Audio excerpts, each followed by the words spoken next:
Okay, we are a nation beset by national disasters and tragedies, and it's very sad. It is sad. Yeah. Lots of things going on this week, it seems like. I don't know if it's the end of lockdown and people are all cooped up and they're coming out. And yeah, they've been waiting. It's sad. It's sad, but it's like with all the schools being closed, we haven't had a lot of like shootings and stuff this year. But at the Babylon Bee, the most important thing, we want to remind you guys that what the most important thing when it comes to disasters is how to score political points, how to totally own your opponents online, exploit every national tragedy and disaster. And some people aren't that good at this. Other people are masters. Yeah. So we have 7 easy ways that you can get a ton of likes, retweets, followers by exploiting a terrible tragedy. Right. Good. Yeah. Make a mountain out of not a mountain out of a molehill. Make something positive out of a negative. Yeah. Turn lemons. I'm on drugs. Painkillers.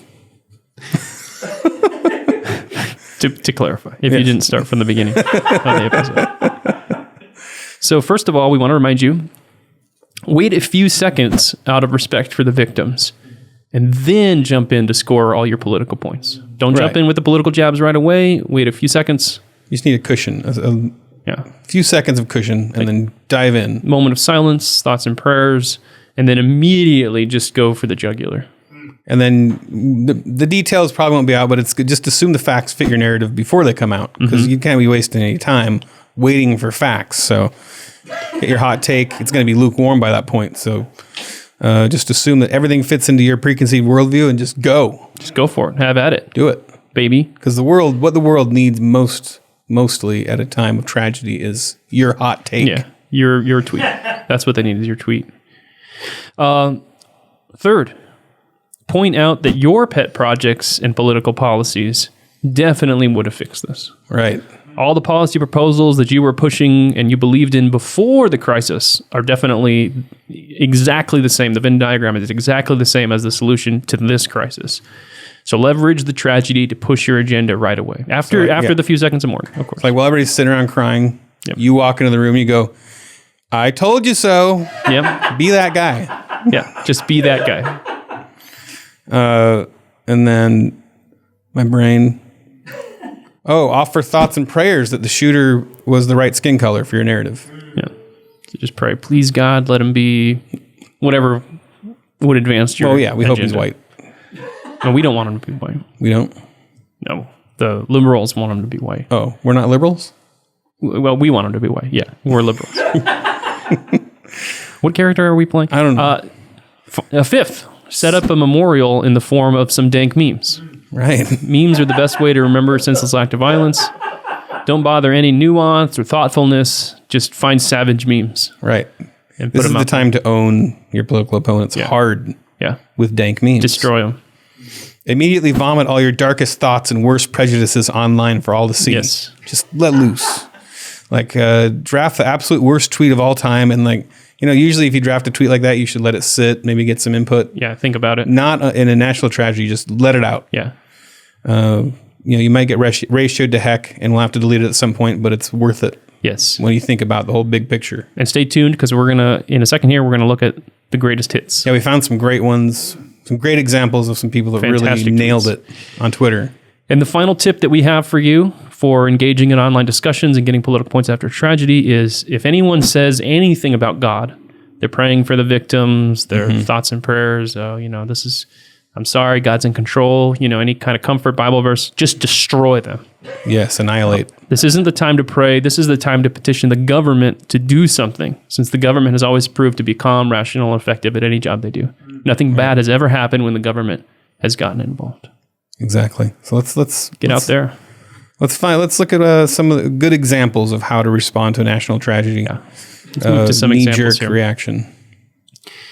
So this is someone named Julie DeCaro who has a blue check. Good old blue checks. And she says, so we know she's a professional.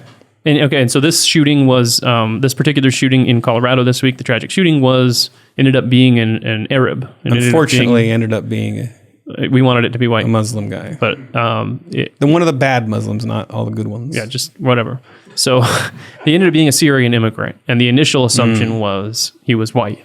And I don't know why they were assuming this. Maybe they were just looking at videos and skin looks white, and they hold up a chart. Oh yeah, good. He's on the right. Yeah. So Julie DeCaro says, extremely tired of people's lives depending on whether a white man with an AR-15 is having a good day or not. I know that's all I ever think about. Hashtag nailed it. And then someone, her friend, another blue check, Hamal, said, it's always an angry white man. Always. Well, is it? Not always. Not always. Not every time. Come on, man.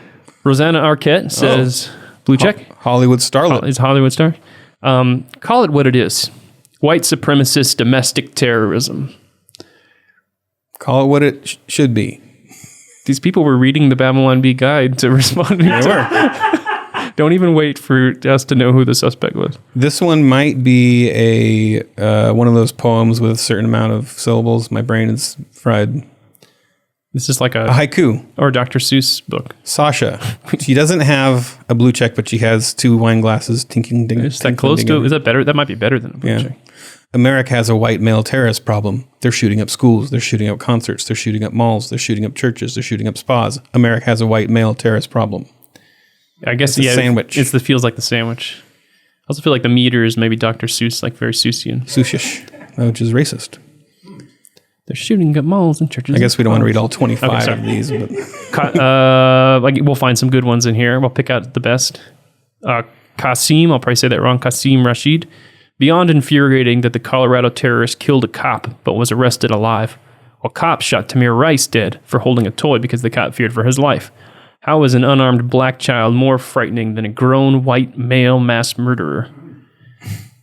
It's like if your entire opinion on the shooting hinges on the skin color of the shooter, maybe wait until you know. Find out what it is. That it is what you thought. If that's your position. Like if that's what you're hinging everything on. Hinging it on. Uzair Hassan Rizvi, blue check. He actually says he's a debunking misinformation, fake news. That's his job. And he posted, a poor white guy who may have had a bad day or just a sex addict killed at least 10 people. He was only apprehended and not choked or shot to death because he was not brown, black, or a Muslim. Except he was kind of a Muslim. John Pavlovitz, we really need to ban. Sorry.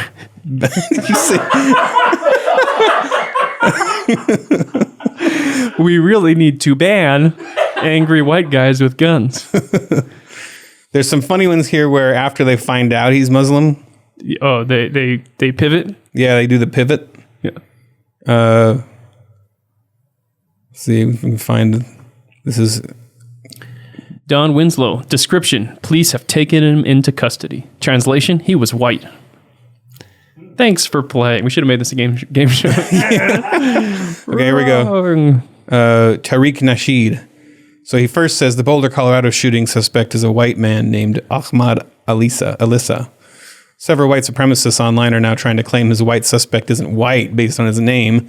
They love playing the denial of whiteness game when it's convenient, so let's address white crime. Then he says, the fact that this dude gunned down 10 people and the police didn't shoot his A, that means he's white.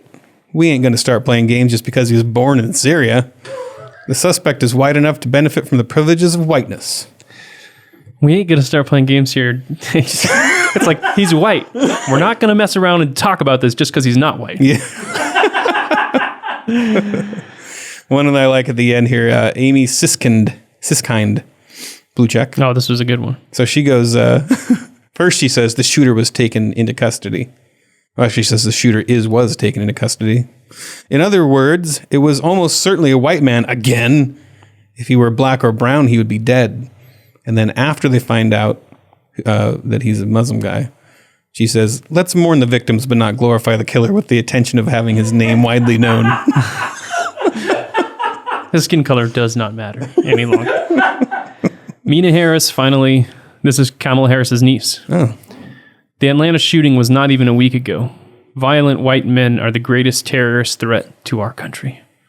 Wow. But just not in this particular case. Yeah. All right, so that's how you do it. That's how you do it. But the Village People, we need the original lineup. Most of them are dead, and we need them to sing the national anthem every morning for the health and safety of our children.